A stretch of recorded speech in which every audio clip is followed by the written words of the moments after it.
nhớ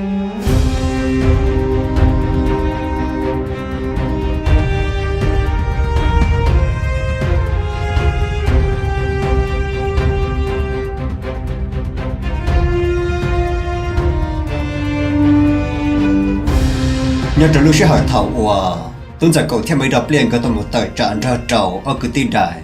chỉ mấy đọc liền không mấy đọc liền tụ khang nhớ trong sân trầu tôi giải cầu là lũ rò tao mua ý lũ liền đồng tờ chỉ mấy đọc liền cụ khang cụ rồng mấy đọc liền cụ trò là trong trọ lũ rò cho nó trồng lại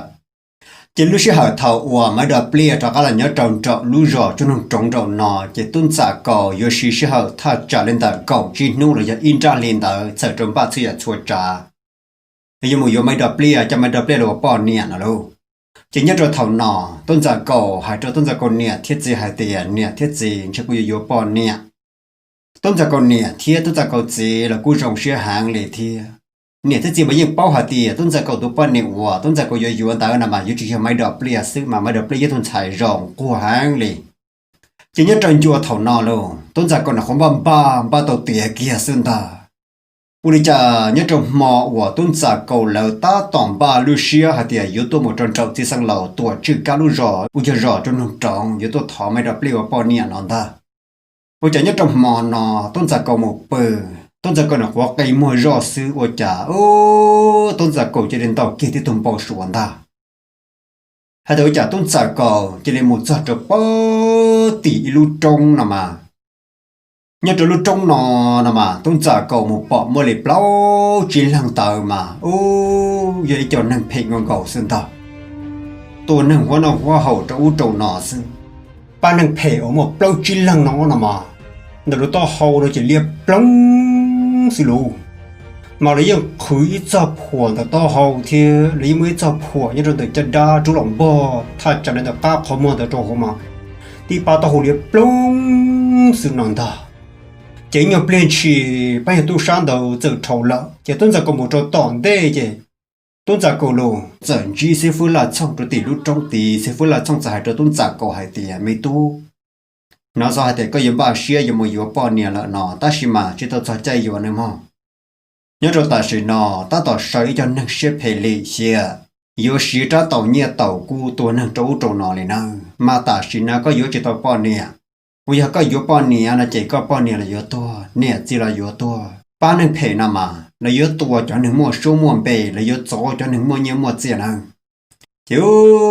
như trong mòn nọ tôi sẽ có làm tàu thông báo số lên nọ tôi sẽ có chỉ thằng lọ và trả luôn đầu tư cả sĩ trong từ bỏ cái đó vào trong sản rộng lần ta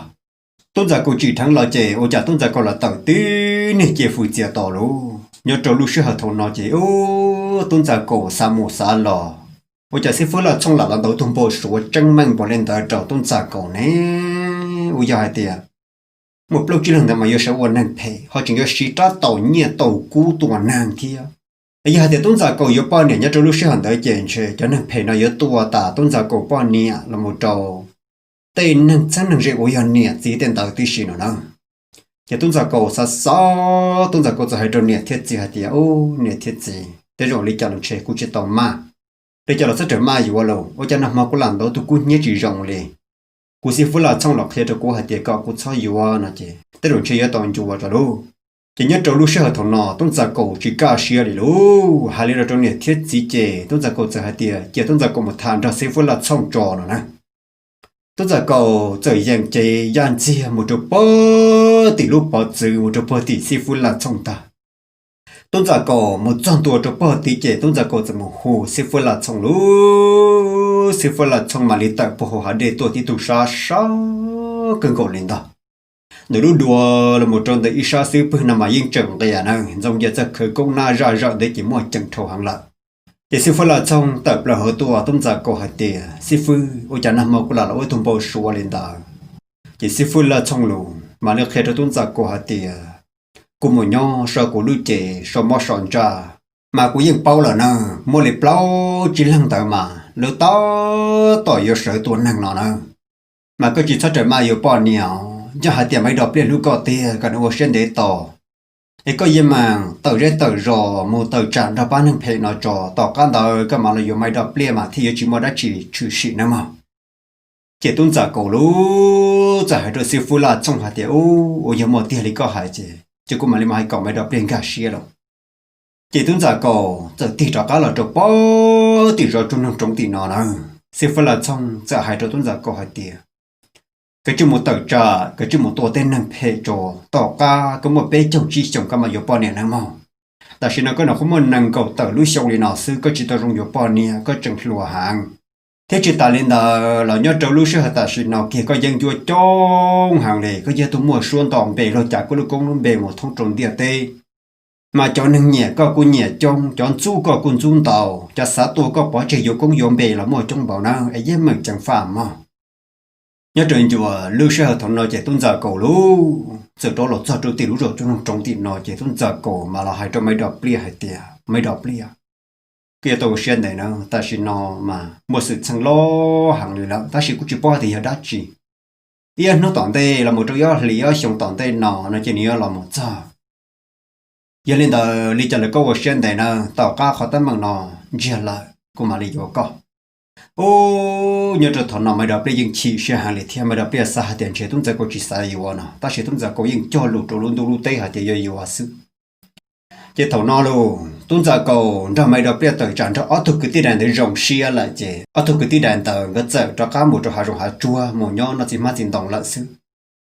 chế lên tờ tung ra cầu luôn thì lên ba lúc xia hạt tiền yêu tờ mù ba năng cho u trộn nó chỉ tuân giả cổ tờ nằm mà mấy đợt lia là có sao thì cho tuân giả cổ tờ thì tuân giả của một ba tê chín mấy đợt lia sang một ba tê bỏ nè nhớ trong lúc sẽ hợp thầu nọ chỉ tuân giả cổ theo mấy đợt lia cái ô lần nào có chậm ba chung ba chỉ bây giờ tờ hậu rò một ba nâng nhớ trong khẩu khó nọ sẽ lúc rò từ sao tôi kể ba nọ luôn chỉ tuân giả cổ thì mấy đợt lia cái tờ một thiên mù chỉ tới ở tàu thà trả lên tàu chi luôn lì nào nào tàu thâu kia rồi san trâu sẽ bùng mà lúc rồi từ ba mà cái gì một ba hay đợi tới tám bằng mềm mềm như trò trôi rèn trôi rò thâu đó là mua gì cho cậu lúc rồi ta sẽ cho các tầng thì tôn giả cậu theo mấy đọc liền cả một ba cho rò nhớ đến đỡ cần cậu lì chỉ có tám bằng lo chỉ giờ trừ sĩ nhớ cho về lúc rồi trong qua sơn ta nhớ cho lúc rồi trong quá nó chỉ sợ mua ít tụi tung chua nó là mà lẩu tờ là năng nếu như ta trả lên là bé chân tàu xuống lợn ta chỉ nhận chỉ là chỉ mua cứ tí là chỉ mua chỉ được chỉ tàu bao nhiêu yếu này lố nhớ cho lúc đồ quốc ca mà giờ thì chọn nhẹ tung chọn thành chúa nào mà chỉ tàu bao nhiêu yếu này năng cơ kia hạt tiền do mua gì năng tự tụi chỉ chơi tàu ta nó năng cho xia chứ làm một khờ yếu tên này bọn chúa là xia hạt tiền yếu tên này bọn trâu tên đạo sư chỉ tụi tung chua nó mà gió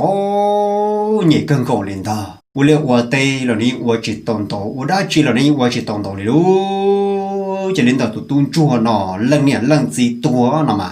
giờ nhớ trong lúc cô ca thầu chậu ye là một cái trong lúc rõ trong quá nó chỉ chậu ye chỉ mua lần gì tua là mua lần nhẹ u để ông bò chỉ lần nhẹ chỉ sẽ chỉ lần nhẹ chỉ một đại tua là lần gì cả là chỉ chơi tụi tu u ya tí là một tung chua nào nhớ cho thầu nó lần này lần gì tua ta mua mà nó mới nhung mà từ sầu tua cho lần này lần gì to đi lần thà chỉ nhớ trâu luôn nè nhớ cho sầu già nó lần này lần gì chơi tàu đã chỉ này cho chơi tàu mình chỉ triệt chùa sư họ chưa sang chạp lại chỉ trả tàu xem nào mà nhớ cho lúc đầu cô ca bé luật tây là chỉ chủ sĩ trả tàu mà thì tàu nó cho tàu lô sư chỉ sĩ trả tàu mà thì tàu nó nè chỉ lần này lần gì trên tàu tra tàu tàu rồi tụi tuôn chua là sư tụi tuôn chua nó hoàn trâu lầu tàu là tao mà biết châu chồng chứ thằng nào luôn tụi tuôn chua nó từ xí tra tàu cho một chiếc tàu chiến tổng cho là bầu rau bầu món nó cho là mua cho nhẹ gì bé sang hậu lúc rõ trong quả hậu nè chỉ tụi tuôn chua nó là mà nếu niên hơn một chiếc tàu ấy chân kia tàu là bầu rau bầu món nó là bầu đã chỉ là mua đã chỉ là tuôn chua chỉ tuân chua năng làm mà yên giật gió nhẹ cơn cầu này nè lọ mới nu chỉ tuân chua nó chẳng cần ở tra tàu thế ý tra khi một chiếc tờ tuân chua giờ một mũ trong phố tàu lúc bà đê tuân chua một trăm tuổi trong tàu lúc bà đê tàu vào trả ô bảy trăm đồng khổ nhớ trong tàu bà đê này luôn tuân chua giờ rồng xia lò tuân chua thế ô rồi nó tàu tàu cho một bộ rau bộ món nó chỉ thua trái nào luôn tung cho giờ lò khi chỉ giờ mót tàu cho là một chiếc tổng của nhớ trong đời lúc bà đi lô đời theo lục tung cho một chiếc tờ tu lô thọ thổ nó chế ô thì ta tới nhiều plei trả cú cú tạo xuyên thầu để lợn ta trả cú cú chế tung chua tớ phử lô cho nên có tổng tấn đủ đêm luôn plang là chế tung chua chủ xuyên cho chế tận ta tu chế cho nên tổng có khó nhớ trong tờ đồ bà đen ta我这都那个当不了不然给动作，这我得送着的到节奏，你当过但还我家不拉得破了喽，我同那节奏那动，这里不拉破的动作啥的，节奏动这里按着负崩着到路把的，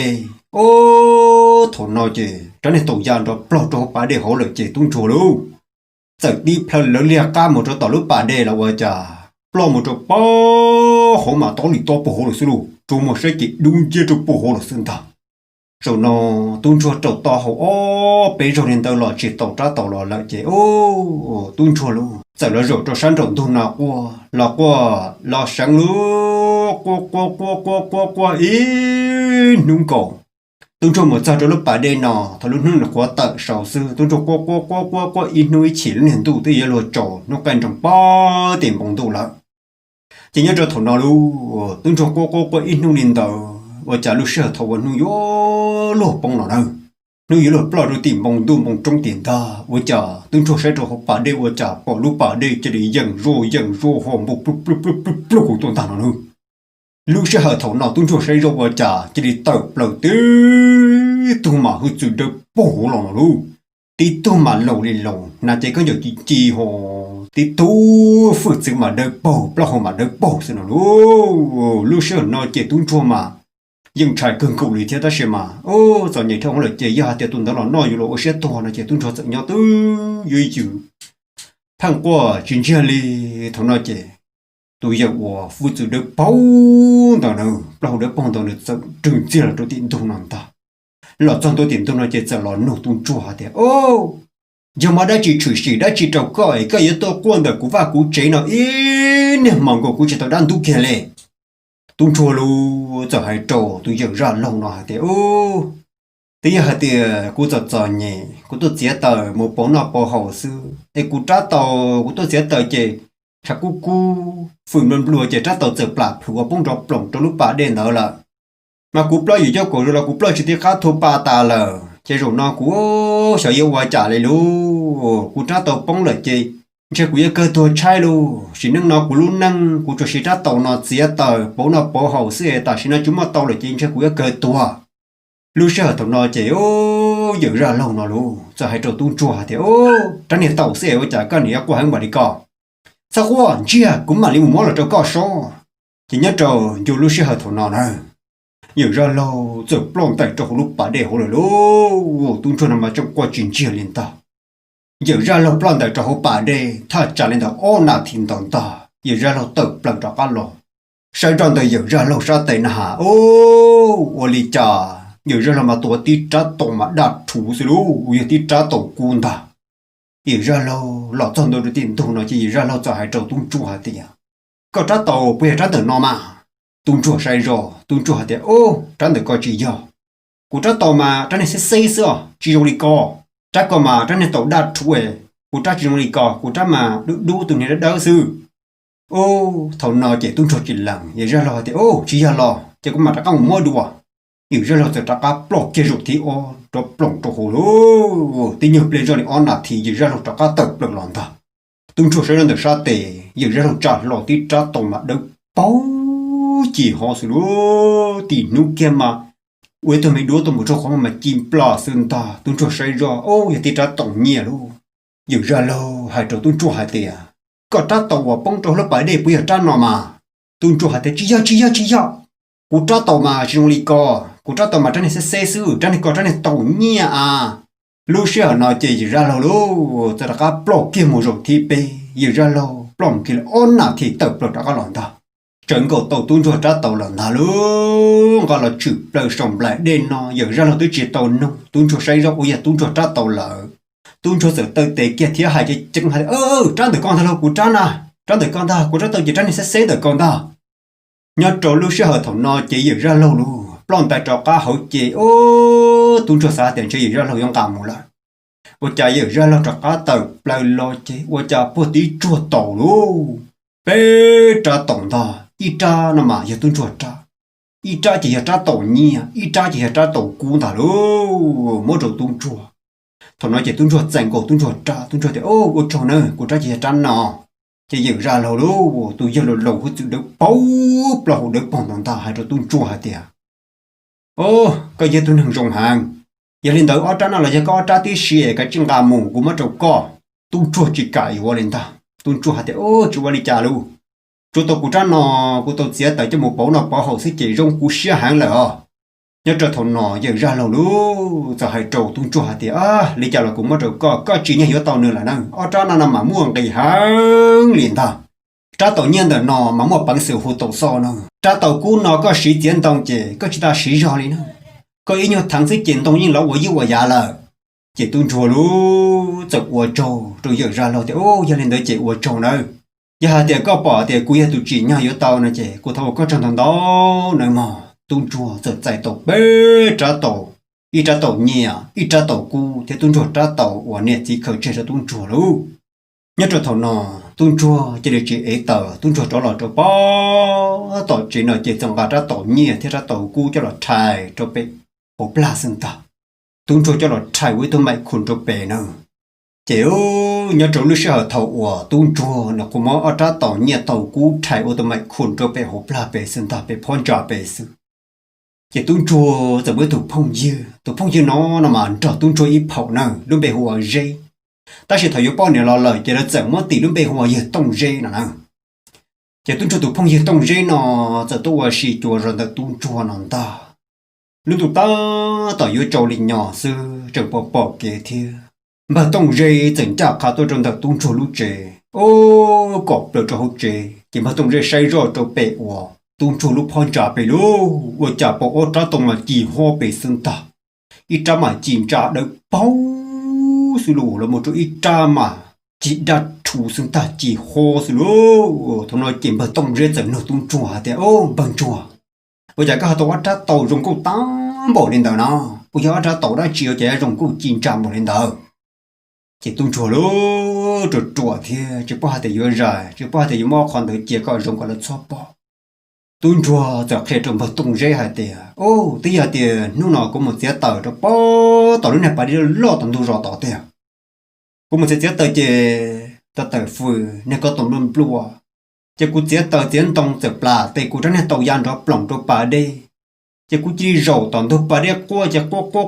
in nung cổ chỉ đi tàu tí tú hư từ đó bao tôi chè nếu chỉ mua trong này tàu nó cho cú sẽ nhớ trở thùng nó luôn bờ tung rễ nó thật lý nó chỉ bờ tung rễ chỉ trùng tiền ta lại bờ tung rễ xa thế bộ sa tổ ra tàu nó thế chứ cú xỉ mừng chỗ lúc gì nó sẽ cú bây giờ tàu nó luôn ta chỉ luôn đâu cả xỉ trong sư chỉ là tung rễ nóจะให้เราปั้นนี่มีหนูให้เตียก็เนี่ยลูกดีสุดเรากูกูยิ่งหัวลึกปั้นเนี่ยจะดีจุดจ้วหมอเราtung rễ chỉ tung rễจากขาดปวดต่อลูกปลาเดียวเขาตุ้งจุกเขลูmột trăm tua tỏi chỉ tung rễ cho lo tàu chiến tung ta tu tính nhập lại rồi tung rễ giờ sử dụng tung cho plot tu bà đi luôn tung rễ trồng lo bà đi ở bên lửa chỉ tung rễ giờ lời rồi trồng tung nó quan ta qua tuổi tàu đi luôn hạt tí trả tàu xứ vào tàu chụp bóng đây là theo bọn này mình nhồi nó đã chi rồi nó chỉ bọn này mình nhồi cái tua trái tua khỉ đi giờ nhìn bọn nó lớn tu chuyến tu nhớ được khó từ bùi lò ba nó luôn ô tụng ra cô mà những sao chữ qua đi nào cô ít nung cổ thiên ta ta tàu lúc chạy của tụng ra lâu nó nó cho sợ nhớ cho hỗ trợ tới ra chờ lại luôn chỉ giờ ra lâu giờ cho các tàu plung ta luôn sao ở đến ta bền tu hòm bộ plung ta tự plung lo chứ từng cho khai lại rồi tụng ra thì ô tụi mình nhớ giờ qua chắc cái tôi quá ít mỏ này cú chỉ trong tôi đang tu kia lệ hiện tông rê luôn giờ hai trâu giờ ra lo hai tiền tự nhiên bị giờ hai tiền cú trả tàu giờ trả vào giờ khử cho cú trên bao nhiêu mình nó tàn trò cái rồi nó cú tôi chết tàu ha cú trên tàu chỉ đi bóng cho họ phải để họ to chỉ cú một mới chết tàu ấy sao cú bao nhiêu mình nó đã chỉ rồi nên chơi cú bao nhiêu mình tu nông đi trả luôn rồi nhảy thông là thọ luôn giờ có chơi ba là thọ cọp ba chỉ nhớ cho thọ nào đó tụi giờ bao được đôi phụ nữ được bọn tôi giải cho tung ra thì ô giờ đi coi là chỉ sao của mình là ba cọ lúc sau nó chỉ là tung ra mà nhớ trộn nó chỉ ô bộ hồ sen xìa là xí lú dùng sen lon ta trộn bung rồi nó mà cuối cho tổ tra tổ nhẹ tra tổ cú xứ liền thả nó luôn giờ ra lâu plan tại chỗ bà đây luôn thì nhiều plei rồi on nạp thiên tổ xuân ta qua chờ giờ ra lâu cho xuyên cả tổ ti tra tổ mà đặt thùng ta luôn chỉ họ ra mi tổ cuốn ta giờ ra lâu tôi chụp lại xong lại đây nào chị giờ muốn trả lọ hạt tiền bây giờ trả nó có trả tàu nào chị giờ tung rễ giờ tự tế kia rồi trả tàu hạt tiền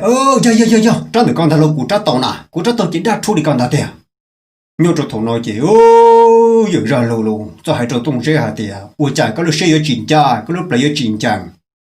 năng mua giờ tàu trả tàu nào giờ plua nữa năng mua giờ sĩ cho tàu như tàu cũ cho tàu đất tàu cũ nó là giờ chọn nhỉ giờ tụi năng plua tàu cho tàu nào mà thế li mua tụi năng cha năng chàng tàu cho tàu nào mà thế năng rộng chúng tôi phải chữ dễ sâu thế li giờ bỏ hưởng nào có giờ tụi năng chỉ ra chỉnh chàng có lúc xe xả tàu lột tăng xả tăng lột tù giờ ra lâu hai tan cho đi nói chị ô giờ tông riêng chạy mua kia xưa chả giờ ra lâu chỉ được plon tài lô bỏ lúc bà đây chỉ sâu sú trâu khổ ô lúc xe hở nào giờ tông riêng chó quân bộ đi chả là giờ ra lâu chỉ tờ cho hôm bữa đi chả là giờ ra lâu chỉ tờ lô tông riêng chó có là trâu tọ trên nòng ta tông riêng chó là hai trâu tung chua hạt tiền ô bên chua có hạt tiền lên tới tàu nào ta siêu chả cũng mua cũng hai chỉ tàu tung chua rồi hai trâu tông riêng hạt tiền ô bờ riêng ô chả có hai chỉ tàu mà tông riêng chó kia hạt tiền tông riêng mà mua nhà lên nòng ta siêu mà thầu giờ ra lâu nó khó thầu kia trả tàu cũ rồi chỉ tung ra để do nó chỉ giờ ra lâu chỉ đi thì giờ ra lâu chỉ đi kia cho qua là chỉ tung ra chỉ tàu chỉ tung chua hạt tiền ô cô chỉ bao lên được cũng mà cô chỉ làm hạt tiền cho cũ thua ta chỉ mà ô chạy giờ ra lâu chỉ đi mua cho cũ sẽ à chỉ ô nhớ trâu lưu sẽ hợp thầu nào luôn giờ tung ra chỉ tàu trả tàu nhà trả tàu cũ lần đầu giờ ra lâu chỉ giờ tung ra bao hạt tiền tung chua nào mà mua ô trả là ta chỉ lên đầu ô trả xử lý trả tàu nhiều thì trả tàu cũ nó chỉ nữ sai chữ nó nè giờ tuôn chua chẳng mua cho xe nhỏ trẻ nếu chỉ mua cho khó tự linh ta giờ tông dây thì cứ tàu lúc chuyện gì nhẹ lố tuôn chua nằm mặt cho nhẹ chủ tuôn chua yên lặng sư chua nước trẻ tuôn chua yên một chế tờ cho là bảo nó bảo hậu là chỉ linh đầu ót trả tàu đó nằm mặt tuôn chua yên mất trò trong được trên đó tàu sai sư giờ tông dây lô xã tàu chỉ lúc xe lệ hiện ra lại giờ tông dây gì năng nằm mà yên mua nhẹ trở lại thiệt chiếu như cho thằng nó giờ tông rễ chẳng một nhẹ tung chua trả tông tàu nó tung chua một giờ tàu lại chỉ tông rễ một đơ khó trông chè một nhẹ ở trả tông rồi cho lò cho tàu tông rễ lúc chè cho lò cho tàu chè tính nhiều bể rõ sự của cho ở trả tàu chỉ bao được thế lộ ở trả tàu chỉ đi trả cá mù nhá cho tàu khó cú chầu ở tung chua trò là ô tông rễ nhẹ một bể lâu lửa nó chỉ dùng chỉ tàu lên nó lò tàu lúc chỉ cần cầu chè ô tông rễ giờ cứ lệ xỉa lâu tông dây lúc sẽ chuyển cha lúc hiện tại đâu chỉ thật xa khó hay tiền dùng một tuần chuột tua cả tuần chuột tua nào luôn thì giờ tao ở tra tổng đầu thì liệu là thâu tông dây thì liệu giờ tông dây tua nào ta nữa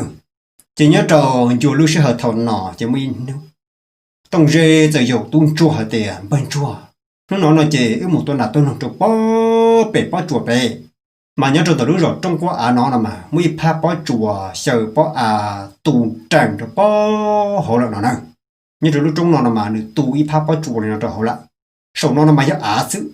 ta chỉ nhớ cho pha của tù nó chỉ pha bao dê bao chuột lại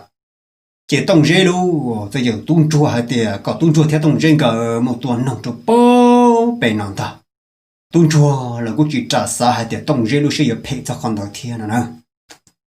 chỉ tung chuột theo tông dê cả giờ một tuần nồng cho bao bể pha này bao chuột tung trăng về luôn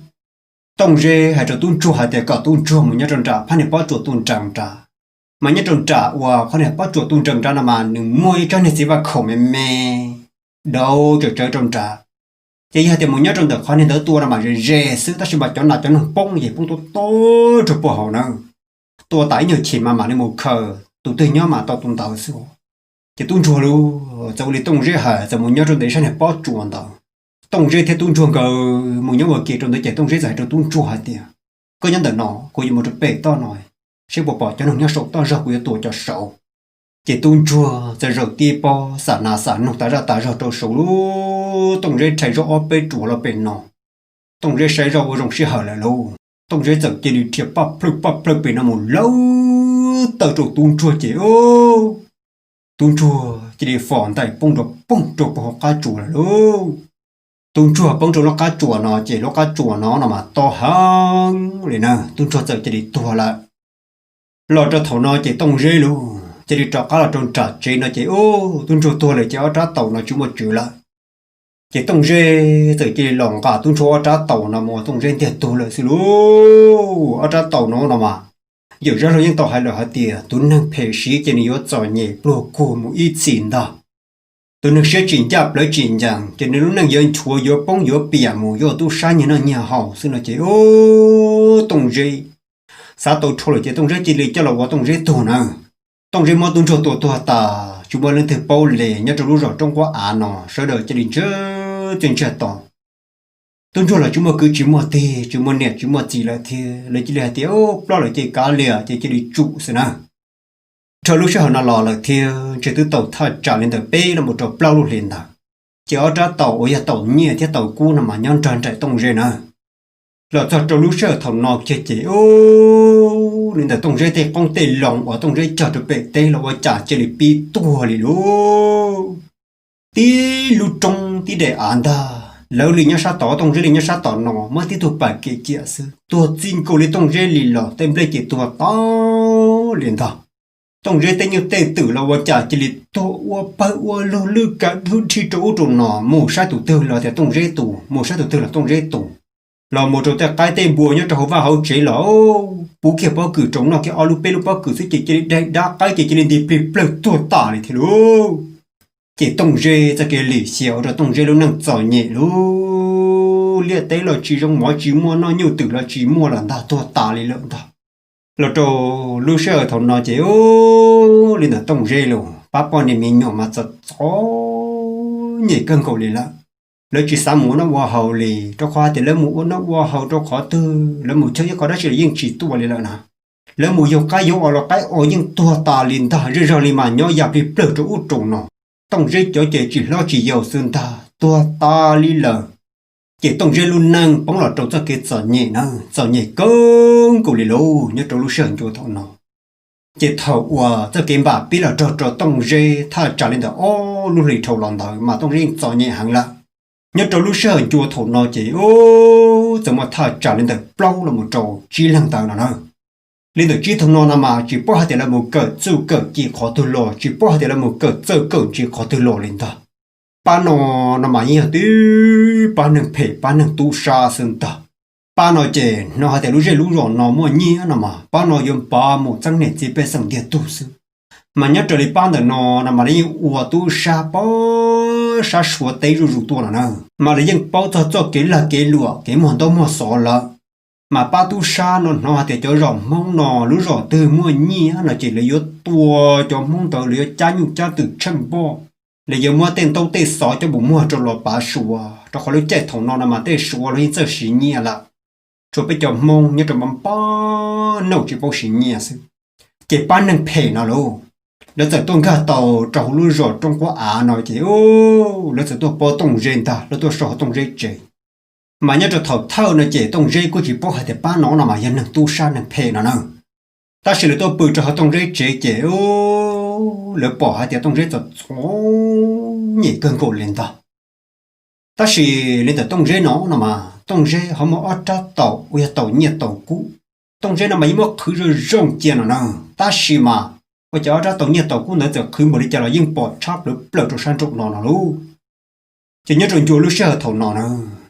ba tôi sang đó rồi tôi bỏ thì tông rê mua ở tra tàu uya tàu nhiệt tàu cũ lên đó luôn chỉ ba tôi sang nó tức khứ chỉ gì nhỉ ta chỉ mà trả lời nhỉ ô lử bê lử là lử nhà chỉ tàu để cho lần chờ cho luôn na lỡ chạy nhập về ya bờ là để trong một sai chỉ nhớ ra khỏi chờ của tông rễ tròn nợ nè nhớ cho lúc sau thầu nọ chỉ lên mà đi dầu tông rễ nè hả thế ô tông rễ có lúc đang chờ nhẹ tam mà đi nọ bé bao hả thì có một khủng rong hàng đó có mà ra tàu nhẹ xử lý ra tàu nhẹ ra tàu cũ mà ra tàu tàu nọ mà tới rong trên này giống muôn cái thế này xí tàu ya thì dù chơi xí là mà dù ba tàu bé hàng mà khen cha rồi có hả thì bé ba nó mà bây giờ chọn nàng của khoa nó khoa hậu nè lên từ mua nhia bây giờ tuổi tuần đó lên từ mua xuống đòn bể bây giờ tuổi tuần đó bỏ chơi sợ trò giờ số dọn bể theo trong lại tới nhà tới chia u linh đó có bỏ xài giờ cổng trò bể bể bỏ thì có lúc năng chọn nhẹ hàng có cứ đi cho là chỉ tàu đi chơi mong trò bể luôn chỉ nhớ rồi thằng nó luôn tông dây luôn năng mà chồng plei làm plei tua yêu cái là cái tua thì chỉ tông dây rồi xa tàu khoa thì chỉ nó ở đây chỉ là chỉ tàu trên cho được tu sa xin là chỉ tông dây giờ chỉ đi cùng tên cho ba tu san tàu chứ là giờ nó tông dây hạt tiền nhớ cho nên lúc rồi nó bỏ hạt tiền tụ từ mọi nhia tụ từ giờ tụ mình tao mua sọn tàu là một trâu mua tiền giờ không chân chân mới nhưng mà tự trong chỉ tông dây nè mà chỉ bỏ các khía nhớ trong lúc rồi trong qua hấu nè mà cho chọn nhẹ tàu xin ha uliu ở đây trong ý dạng cầu sư ta chỉ tông dây nè mà nhưng bao hạt tiền nhớ trong ý chẳng trả dây chờ từ lúc rồi trong qua ui lúc rồi hàng quân chúa nó nè mà rồi lúc rồi mua nhẹ hàng li nó nè mua tô mua sọ lấy cho mà cho tôi chỉ là mua cơ lì là chỉ chọn nhẹ nó luôn tông dây hay trâu tông dây ba bờ một lâu chỉ lăng tàu hạt tiền nhớ trong đời lúc rồi nó nè mà chỉ một chồng một nhẹ nào ta chỉ có bao hạt tiền nhớ trong lúc rồi trả hả giờ lúc rồi hàng quân chuôn ra mà chỗ này mua nhẹ hàng đi luôn cho nên mà mua như mua từ trong hàng liền ta cái chuyện ta liền ta là lúc rồi trả mà lúc rồi hoàn toàn tao xò mà lỡ mua son tao hàng liền cái ba tu sa nó luôn sao là tông dây liền ta nhớ trong tông dây chế chứ trâu kia lúc sa nó xứng ta chứ ba tu sa nó lỡ giờ có tông dây cho là hậu kế thì hàng cả tông dây ở trát tàu ở trát tàu nhiệt tàu cu tông dây chẳng là tàu tuôn chua mà tuôn chua thất tuôn tàu lợn nó luôn nhớ cho ta kiểm tụ ca cho nên chấm ban nhân tố một chục bón trả lũ rõ và hàng con chuôn tràn thàn nó luôn nhưng một môi trường này cho chính ra tua bỏ chơi lên từ môi nhiệt chỉ một tua bỏ chơi nhiều cả chia là một sự hại tiền cha nhục cha tự nhiên tôi nhiên số cho một mùa trâu sủa nó nào chỉ tông dây nó tôi cho ba tu sang tờ tông dây chỉ thấy tụ hoàn na phà là tôi làm ta tôi một cọp lại cho lúc rồi hàng con chúa trả nó xứ chế lên thứ mua nhiều mà tôi mua sọn tàu rồi xứ chỉ ba tu sa nó nhưng cả trâu lúc rồi chỉ tua ta nhiệt chỉ bê sang liền nó lên thứ cả đâu cả sáu rồi rống nó chỉ lên từ cho đi mà họ lên thứ chỉ cả chỉ lấy những cho tàu chúa lấy những cho ta chúa có tua một lý xương ta mà ba tu sa nó nằm mà nếu mà tìm họ ba tu sa tàu lia nhớ cho số tao hậu nằm mà lấy bãi cho phổ lia plong thử lấy cho plong hậu là họ nhớ cho lúc xưa họ thầu ua lấy một tu sa tiền đó nữa chứ lấy những khí trời cho phổ ủa nhưng mà khí cái đó các khó mua là một chỗ tao bón chơi thế chỉ cho phổ lia nằm mà những cầu số tao hậu thế những cầu tao các khó mua lại chỉ bỏ lúc khó mua xứ chỉ cho nên cho gì nhớ cho lúc rồi hàng quân chúa hậu nói những chỉ bao lại thì giờ làm từ luônแล้วตรงการเรารู้จักหางคนชวนนะเจ้มันเนี่ยจะเป็นสั่งตัวต่อเลยนะช่วยเจ้าวันยงไอ้จะได้การรู้ร้องเต้นยงเต้ตึกเต้นโตเต้สอตัวหลังกาแล้วสิหาตัวจีกาจีเจ้าเสียจะเลยชนตาจัวชอตัวจัวเลยสิท่านลูกจะเนี่ยจะอยู่รู้เชื่อเท่านั้นนะจะตัวฉันตัวเลี้ยงแต่นอแล้วตัวมันเนี่ยจะเป็นสั่งตัวต่างที่ถ้าจ่าเล่นตัวเปล่าแล้วมันจะจียิงตานะมันตัวต่อchị để chẳng ngã đông ngã số走rồi nhu thôn nặng thâu trái nhu cha chủ chị được cho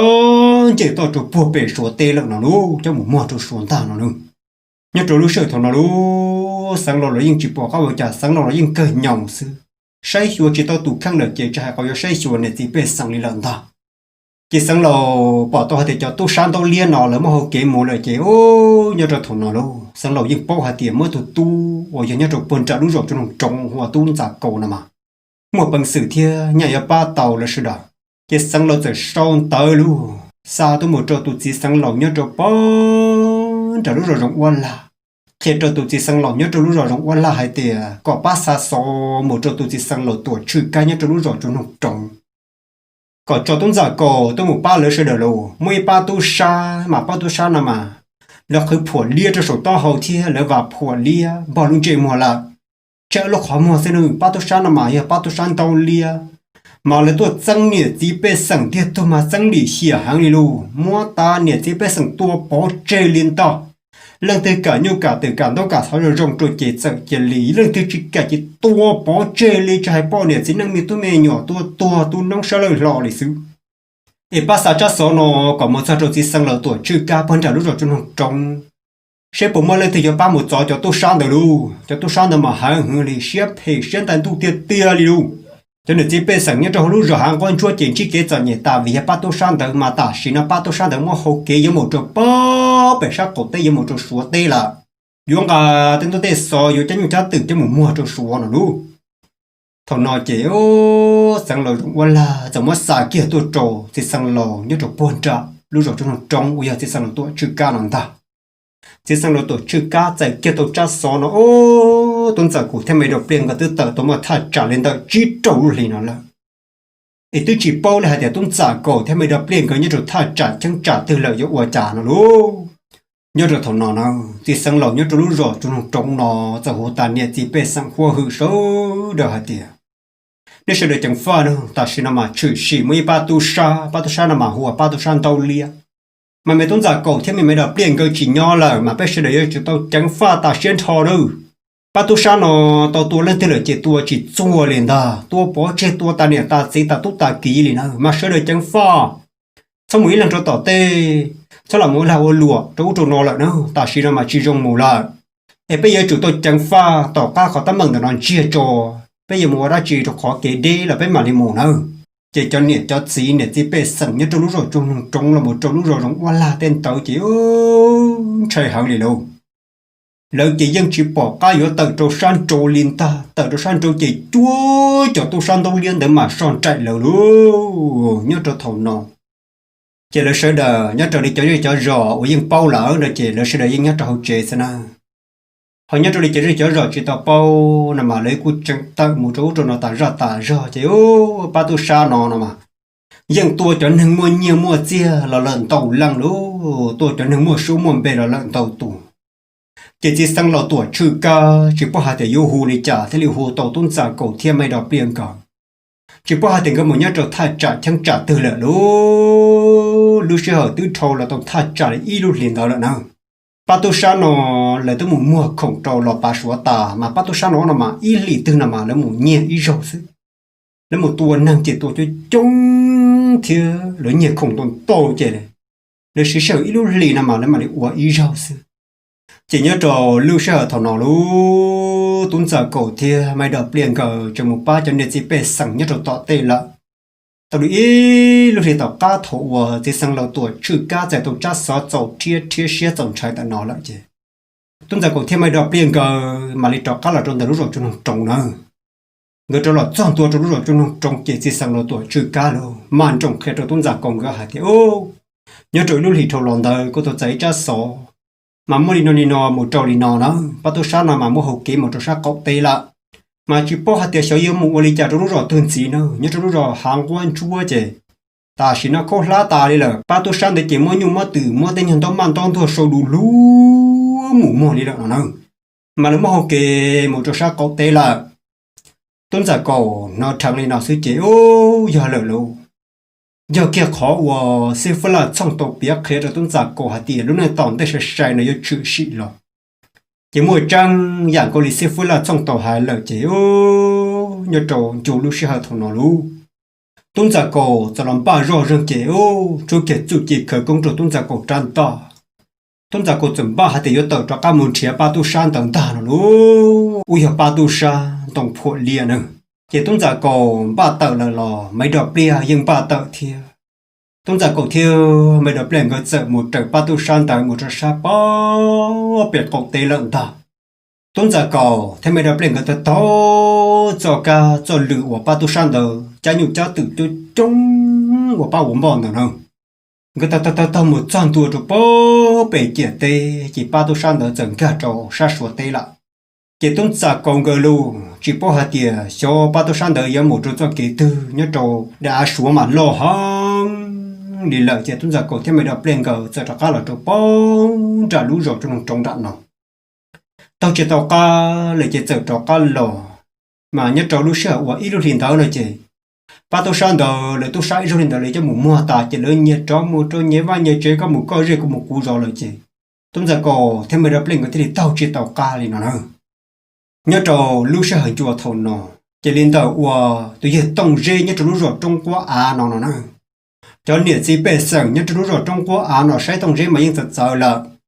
dù cha tông rễ chú liệt chú tê chú đã chỉ lệ ta siêu giờ tông rễ luôn năng chỉ để dùng của mua rủ chỉ li mua tao mua số hồ chỉ li mua no mua hồ li lợn ta tông dây lu năng chỉ li mua nhu từ chỉ li lò tỏ tay là tông dây thiệt tụ li lợn xưa nó năng chỉ cho nên chỉ bé sừng nhất lúc rồi trong quá nó mà lấy sự sống xài tông dây hạt tiền chỉ tông dây tao một phê là giờ hạt tiền tông dây một tu sa tu nhẹ đi trả lợn ta